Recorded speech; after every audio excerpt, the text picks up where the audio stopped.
Быть всем начеку и в нужде, и в терпении. Но кто-то чихнул, и закрыт муравейник. Мы сами с усами, кричал им правитель. Но термиты сказали: закройтесь и ждите. Придется троим отдохнуть в резервации. Не стоило им по соседям таскаться. Им теплолюбивым на братьев до фени. А вот вам и вывод: закрыт муравейник.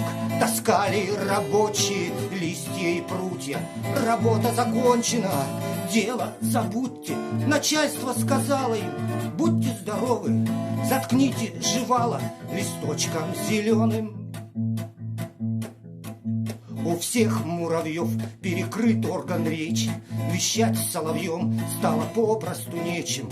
Начальству видней, как быть осторожней, общаться с родней только мысленно можно, муравейный пахан. Так рассказывал в суе. Никто не чихал, но считайте, чихнули. А тем, кто родил, чтоб не сдохли ишовы, всем вам раздадим по мухе сушеной. Не делят фамилии на высших и малых, но всех разделили. Тем можно, тем рано. Нельзя муравьишкам ползти не на сажень. А если уж вышел, делись или накажут. Сидят муравьи месяцами по норам, вещают всем им про чихающих хором. А скоро и год, дальше некуда ехать.